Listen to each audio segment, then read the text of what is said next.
Hello, beautiful souls. Welcome back. This is Vanessa Donaldson with Your Life Beyond the Military. And today I am veering from just military talk to something a little deeper, something a little different than I've done in the past. And it's called writing books. Oh my gosh. Who has ever thought about writing and puts it on the back burner and says, maybe one day, or don't have the confidence in it? Well, then you run into a publisher slash author like Hollis here, and your world opens up, you shift your mindset. And so, yes, today I'm interviewing Hollis Citron. She is the founder of I Am Creative, and she screams creativity, people. I'm just thinking too, she's a high school teacher. So I can't imagine the kids in her class. Like those parents need to be paying her and giving her those extra gifts. Oh my gosh. I mean, I can't imagine kids that get to be in her space every day that she can empower, that can Oh, turn into being some kind of, phenomenal artist in whatever way they can express themselves. So if you're in her area, definitely link up with her and get your kid in her kid in her art class. I think it's a public school too, right? But Hollis is, yeah, she's a teacher, she's an author, she's a publisher. She has this amazing ability to connect people, connect souls. I mean, just doing this book collaboration has already expanded my reach. I was just gonna hang out with her really, and I didn't know who anybody else was. It's like, well, this lady's pretty cool, and I'll just follow her lead. And she's done this before. And now the doors are opening to all these other conversations that we're having with authors. I've interviewed a few others, and this is Hollis's time. I wanted to get our publisher producer on here. Producer, am I turning you to an actor? What is it's a publisher? That's something else, right? That's a that's in a visual what producing movies. We're not going there yet. But there is a publisher, production aspect to it, though. I'll yes. take that. I'll own that. That's good. Yeah, you really are a producer because I feel like you're behind the scenes doing all this stuff, micromanaging things that we don't even know of. You're just like, here's your assignment, get it in. This is the deadline. And we just pop in to your meetings here and there. And you're doing incredible stuff in the back, managing, can you imagine? We can barely manage ourselves sometimes. And you've got 20 authors that are all messaging her in different, emotional statuses, different aspects, different seasons of their journey and their walk with that book project. So yes, she is a producer. So I'm just going to add that title. And then one of my favorite titles for Hollis is being a creative. Is it doula? I want to say douala or something, but it's a doula. She is a Adula. doula, and when I think about doula, I think about that person that holds your hand when you're screaming in pain, in childbirth, and no one else can support you, but this person knows what to do and how to control your Mhm. breath and your movement and all that. So I think it was another lady, I forgot her name, Kelly maybe, who actually was it Kelly? Somebody gave you that title doula. And I'm like, that is so fitting for you because you birth connections, you birth books. I don't know how many books you've written, so we're going to find out more about that. But you are our doula. So I would like you to sit back, relax, and take the seat on the guest side because she's always running everything. But tonight, I'm like, no, no, no. A few more minutes before we sign off on our electronics. Let's hear from from Hollis, Hollis, the doula, and I feel like I'm back in the Peace Corps speaking African.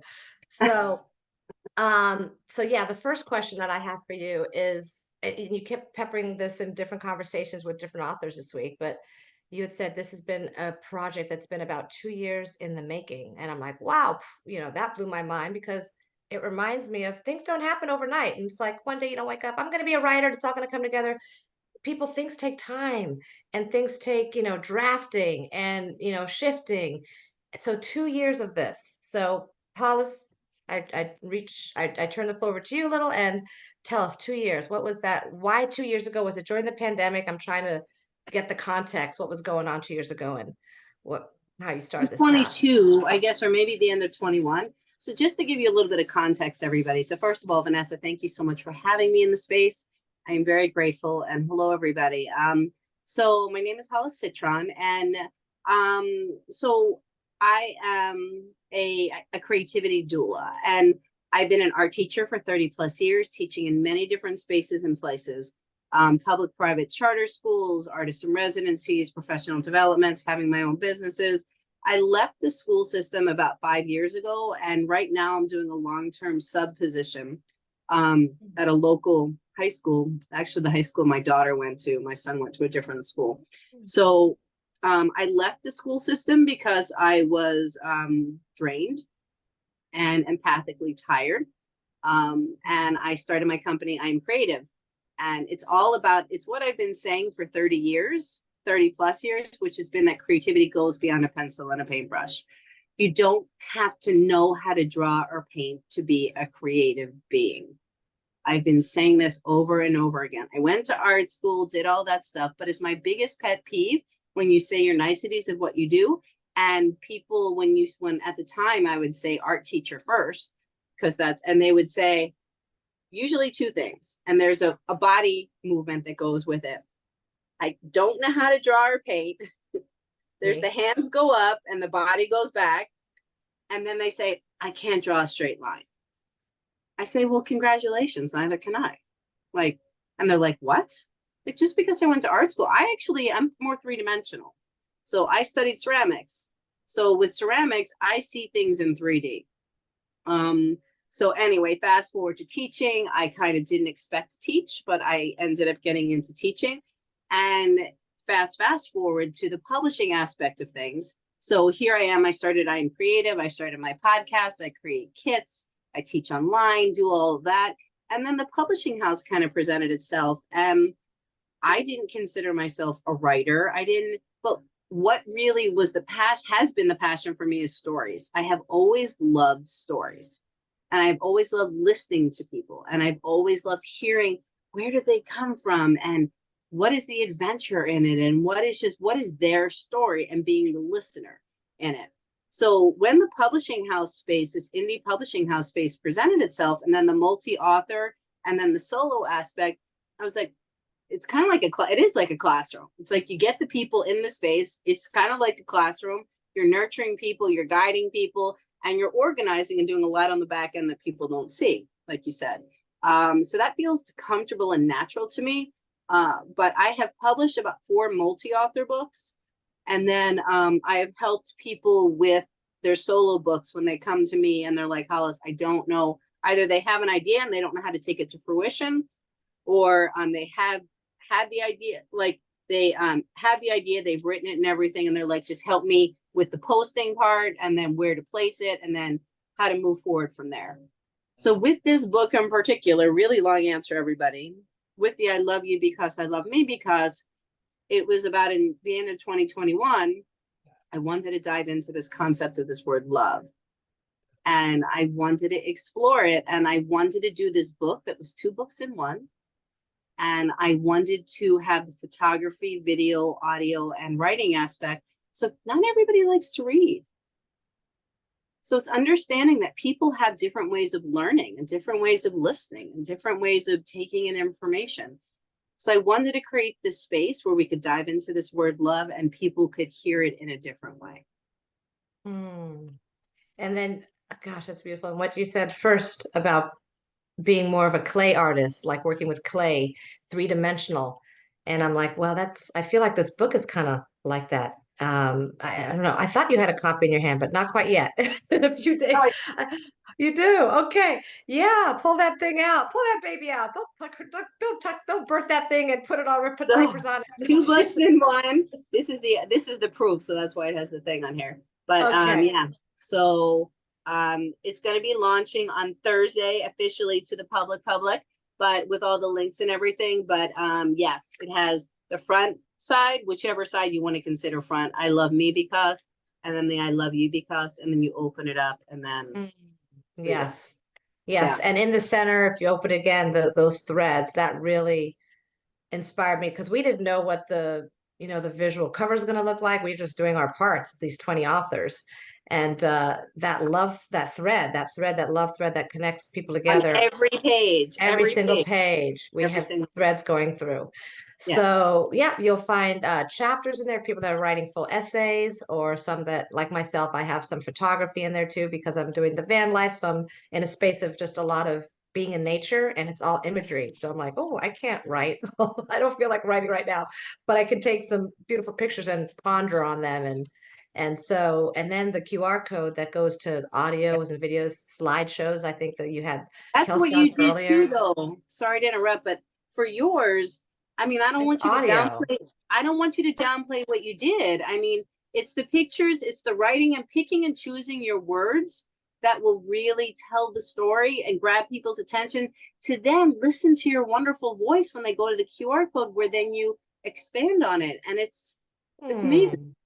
Hmm. Oh, well, thank you. So yeah, you gave the space, you created that space, that opportunity.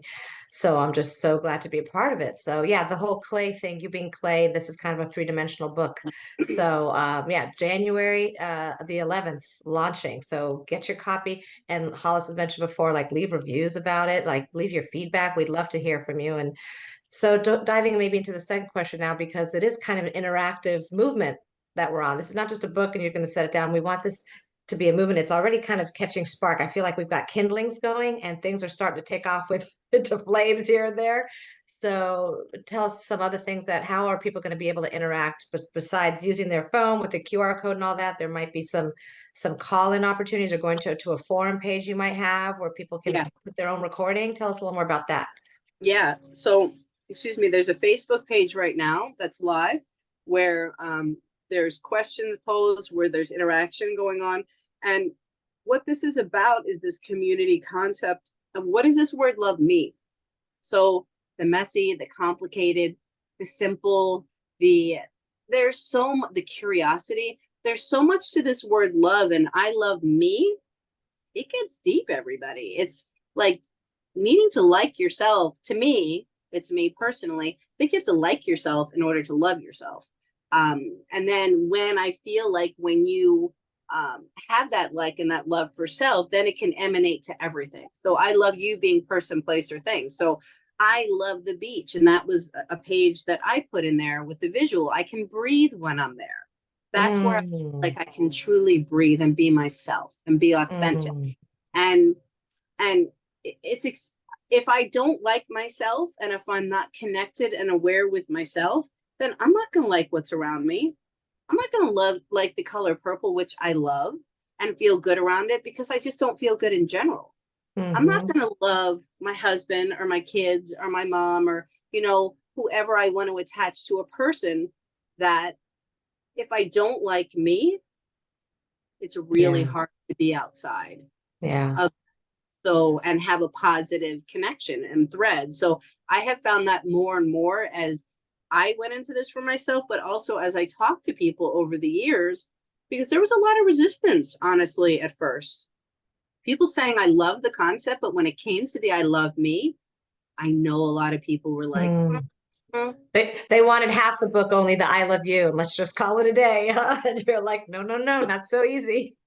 truly," because it really is a matter of owning some stuff. And then also this idea of photography, video, audio, all of this is like the sculpting aspect, like that. But there are people that don't see themselves within this realm and this space, and they're not worthy enough. And you can only, it's kind of like what I got, the point that I've gotten to in the classroom, and really in anything that I do when I'm working with individuals. And you know this, Vanessa, more than anything, you can only take people so far, and you Hmm. can't make anybody do anything. So if you're not ready for it, you're not ready for it. I might think you're ready for it. I might think that you're the most amazing fit. I might think that your story, your words will blow people's mind. But what I think and what you think, not Hmm. until you're ready to hear it, whenever that is, will it make a difference. But I can't make anybody do anything. Yeah. Hear it and receive it. We Receive. can hear it and it's washed off the, ear, but receiving it. So when you say, when you're loving yourself, you're basically you're embracing yourself, and you're expanding. When you don't love yourself, this is the word I want to say, when you're not loving yourself and happy with yourself and your situation, or comparing all the time and everything's negative, you actually end up repelling people, which is Yeah. like self-fulfilling prophecy, because all you're looking for is a little love and attention and compassion. And Yes. because of that attitude you're taking and the mindset, you actually repel people away to the point where, now you are alone, and like, why am I alone, and why doesn't anybody talk to me, or what's wrong with me? Well, think about the energy you're putting out there. And when was the last time you just were grateful for the little thing, for the glass of water you had today, because someone on another side of the world has to walk 4 miles barefoot to a well to get their water. I mean, I was in the Peace Corps in Africa, so I have a lot of comparisons on what it would be like, living in a third world or not as developed country, you know, so it leaves Yeah. you to have a much more positive mindset, being grateful and appreciating what you have. So all that kind of ties into self too. So thank you so much for sharing that. And let me see here. So you mentioned the beach. Okay, because I was going to ask you, like, I didn't even know you were an author in this book. I thought you were just in the behind the scenes and you're so focused on us. You know, it's amazing to work with Hollis, anybody. So, and Yeah. then in our conversation, I think you were interviewing me or something. I'm like, oh, you know, but oh, you're not an author in here. And you say, oh, yes, I have some pages in there too. I'm like, oh, you're actually in the book. Embarrassing. I did not know that. So the beach was more of your I love me was the beach. That's where or I love That was you. my I love you. Okay. I said I love you to the beach because To the beach. that's where I can breathe and that's where I can Okay. be myself. And my I love me was I love me for my authenticity. I love it. Do you have a favorite beach that you go to in your area or? Long Beach Island. It's a toss up between Long Beach Island, New Jersey, and Cape May, New Jersey. Oh, Cape May. Yes, I was there for the beautiful. That was a beautiful area. So, Cape May, and yeah. why those two beaches? What's different about those beaches than a I bunch of actually talk other? about that in my page. Oh, Long Beach Island, I grew up going there, and it's very much like a beach. Like you go and it's not rides and all of that kind of stuff.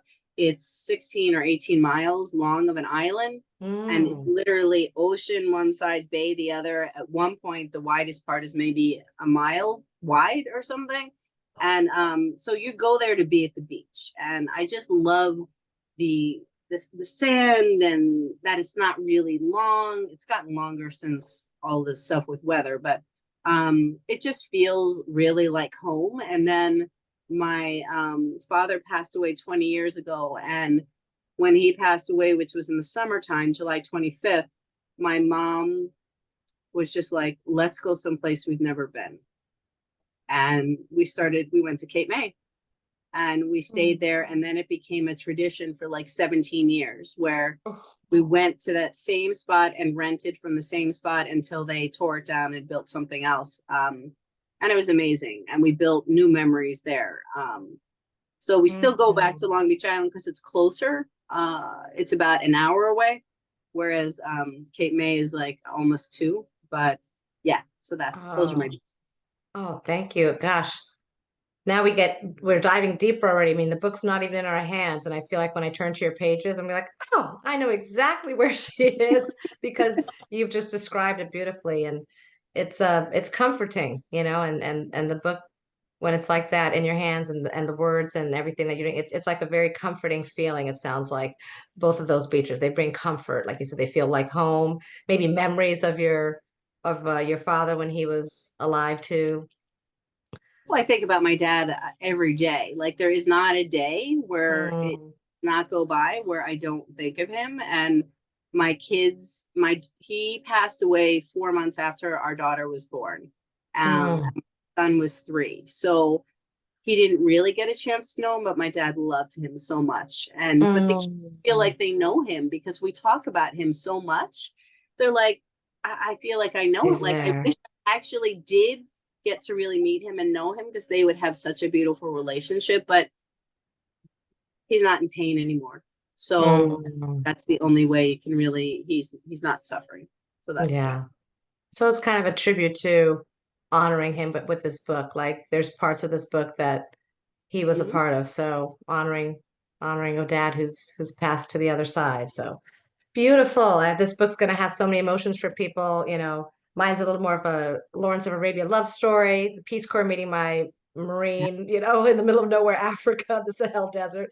And then other people are talking about trauma. So it's going to be a whole array every 2, 3 pages you turn, right? You're going to be Yeah. laughing and having joy, and then your emotions might go into like complete sadness and empathy. So, And it's not there's nothing in here that I would say is really sad. I just mm-hmm, think that there are a lot of things that are really touching. Like I just mm, this page of one of the authors and it says, I love me because the gift of joy and living authentically is meant to be shared with those around us. Those are not meant to be possessions we look up in our personal experience. The value of this gift is truly realized when we give and share it.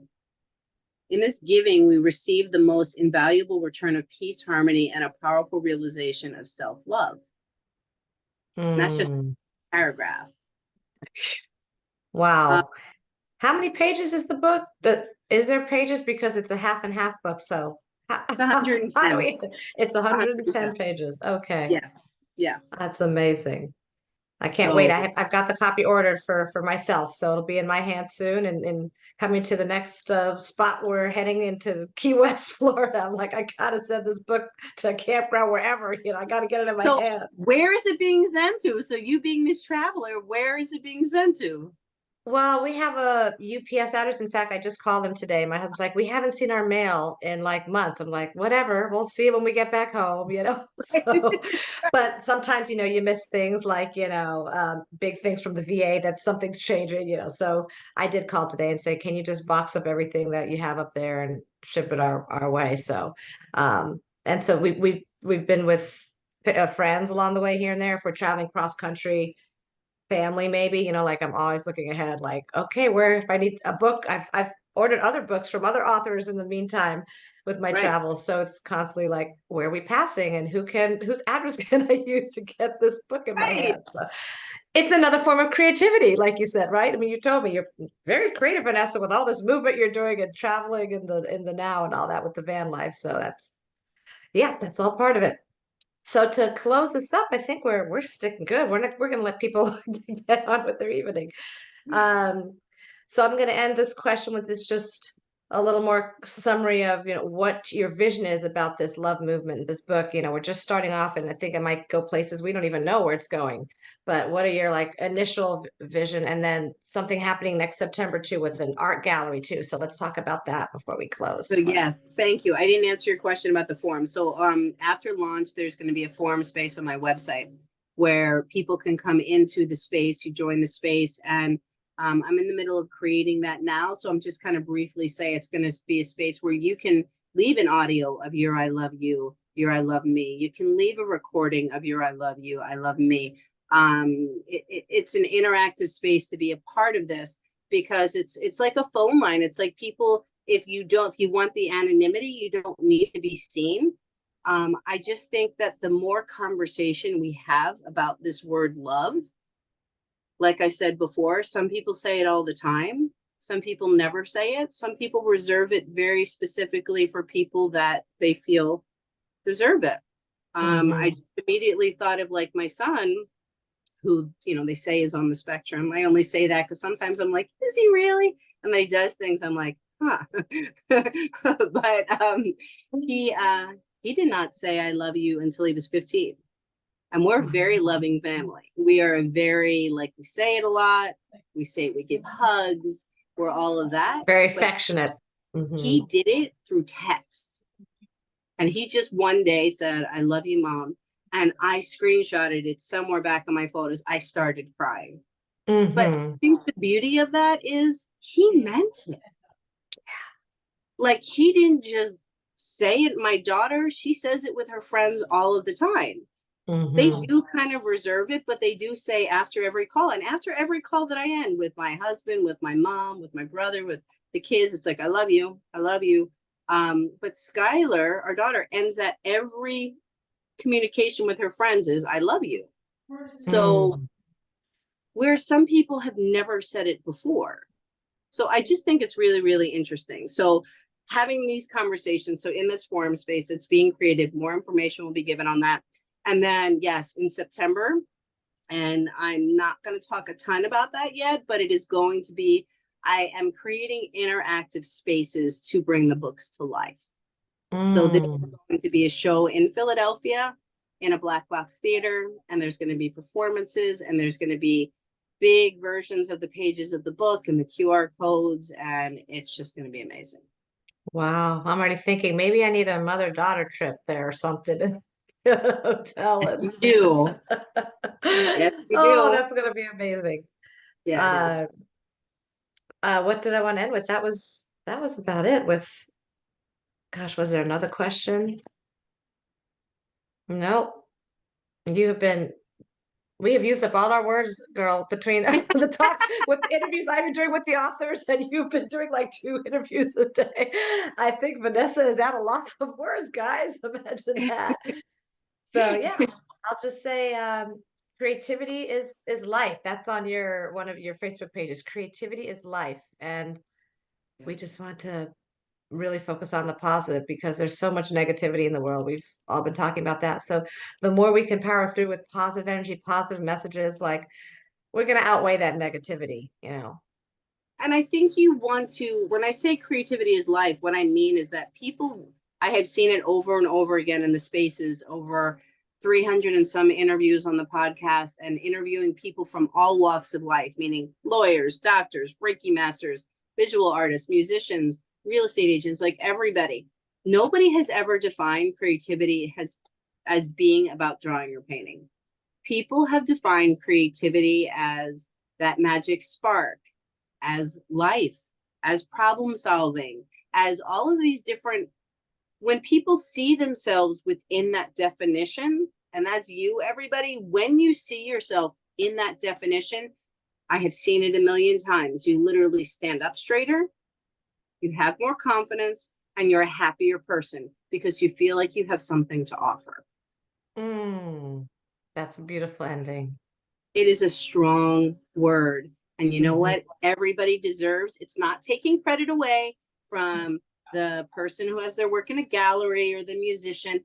It's not taking credit, but, and it's not just being like, everybody just join the bandwagon. But in a sense, it is, because own what you do, because you have your own expression, you have your voice, and it means something, and own it. Mm. Yes, you said that earlier too to someone else in an interview. You don't want anybody to feel left out, you know, and that's what we want with this book too. We want everybody to feel included somehow. And if they are on that fence of feeling depressed and forgotten and invisible, let this book be the book that helps you get out of that shell so you can Yes. live your best life. Yes. So to end, how do people reach you, Hollis? Yes, I am Creative Philly, which is PHILLY.com is the best way. It has everything that I do there, and my email, and just reach out. Okay. Well, thank you so much for joining me, the last interview of the day. And we will go and show some love to the people around us and our pets around us and sleep well, rest up. And tomorrow will be another day to express more love for ourselves and for those around us in the world. Thank you, everybody, for joining us today. Take Thank you. care.